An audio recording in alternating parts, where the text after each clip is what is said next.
Here's Brody Brazil.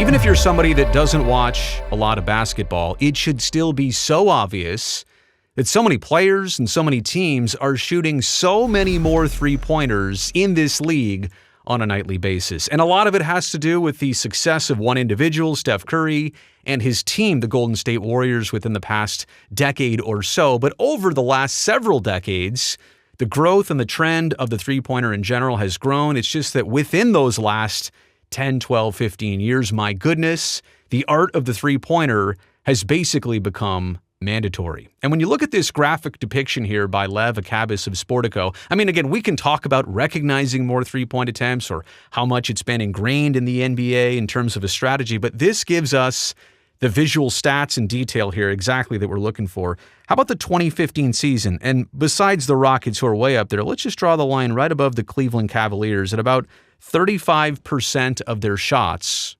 in the year 2015 were three-pointers. So about 35, they kind of led the way in the NBA. And you can see a team like, I don't know, is that the Timberwolves or, somewhere a little bit above 15, 17%.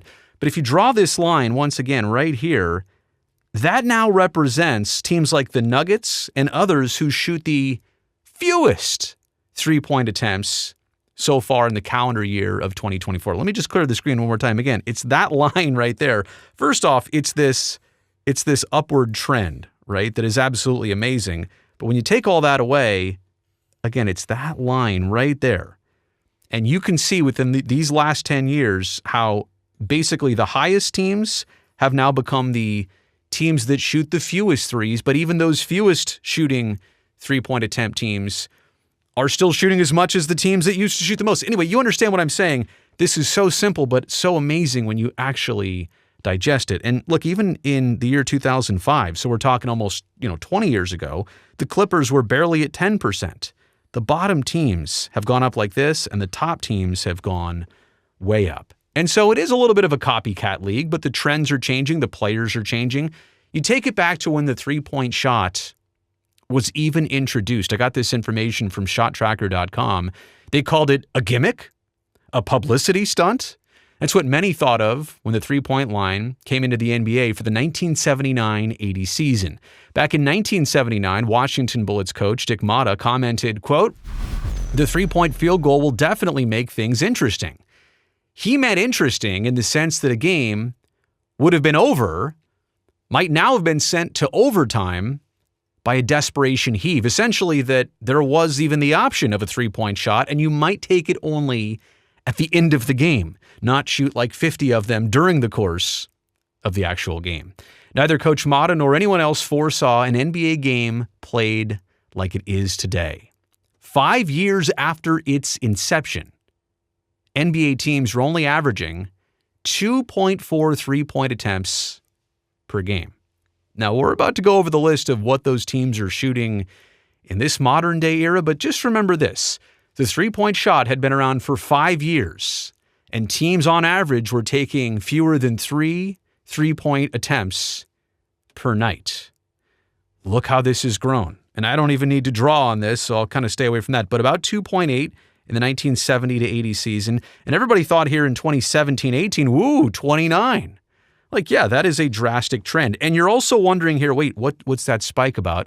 Well, right here is when they moved the three-point line in closer to the basket, and this is when they moved it back out. The NBA in the mid-90s was experimenting with that, and you can see why players and teams shot more threes versus kind of cutting back when the line changed. But generally, you can see the upward trend over all the decades. So again, more three-pointers being shot is not a new thing, but kind of the explosive percentage of three-point attempts, that is definitely a newer thing in the last decade or so. And so now we're up from, 2.8 per game to the Boston Celtics last year, averaging 42 three-point attempts per game. Right behind them, Northern California, the Kings and Warriors back-to-back at 39.3 and 38.8. What I've done here on this is shown you the top 5 teams, but I also want to show you the bottom 5 teams because the separation, I mean, look at this. We're talking about only 5 fewer three-point attempts. Everybody in the league is shooting a ton of threes. Even the bottom 5 teams in the league are at 32, 31, 31, 31, and some other variation of 31 three-point attempts per night. How many total field goals are there even? The fact that there's 31 threes taken on average by even the fewest teams, or the teams that shoot the fewest, is amazing.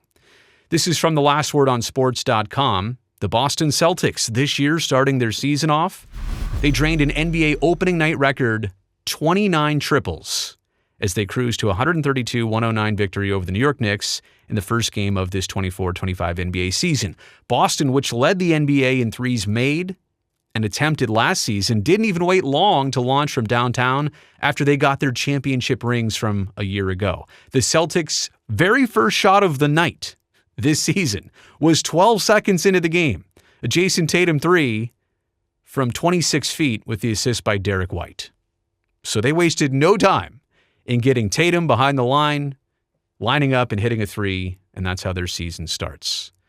So we'll also take it back to the just inception of the three-point shot in general. Remember, this was not always an NBA thing. This was preceding the NBA. It's something that the NBA actually adopted. And it was, kind of a gimmick.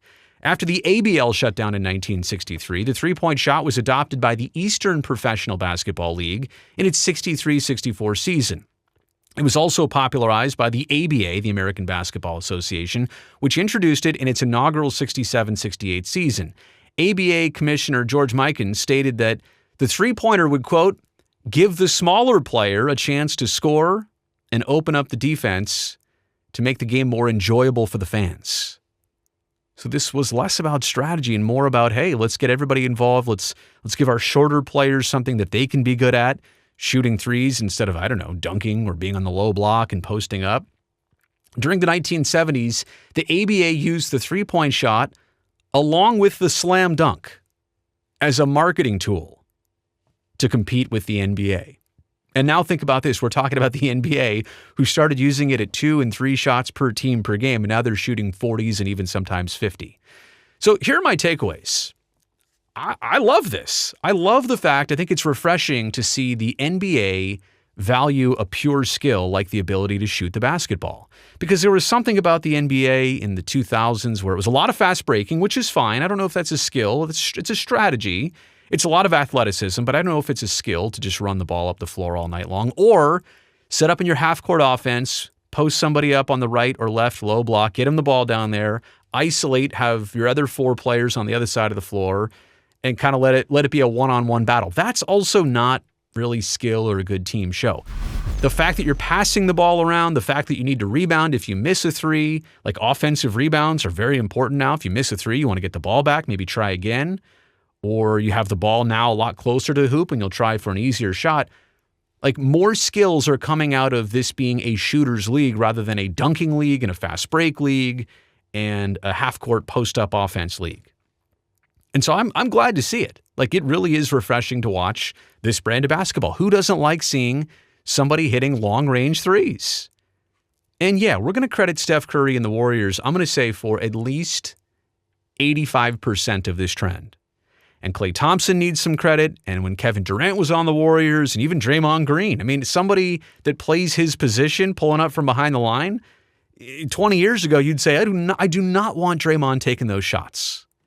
But that's the nature of the NBA. All the players are trained and skilled enough to be able to do that to a certain percentage, I should say. And so, no disrespect to Klay, but I will give it to Steph Curry mostly and the Warriors mostly for starting this trend, popularizing this trend, showing the way how it can be successful in the NBA. And it kind of leads me to one last question here, a very real question. Maybe I'll make a separate video on this. What about the 4-point shot? Which I know, it sounds crazy, right? Like that there's never been that in the NBA. But at one point, there was never a 3-point shot in the NBA. Could you see a 4-pointer in the NBA anytime soon? Let me know what you think about that. If you've stuck around in the video this long, I appreciate that. I would really love to know what you think about that. And then we'll talk about it in a future video. Should the NBA have a 4-point shot? But as for right now, so many threes, so many players launching them up. And even when you're like, I don't think you should take that. Oh yeah, that was a nice shot. No, Steph. No. Oh yeah, he made it. Yeah, we're fine. So many threes. It's not a fluke anymore. It's a league-wide strategy. You made it here to the end of this video. I really appreciate that. Thumbs up down below greatly helps me, this video, and this channel. Also, while you're down there, don't forget to subscribe. Turn that button on. That way I definitely get to see you back here next time.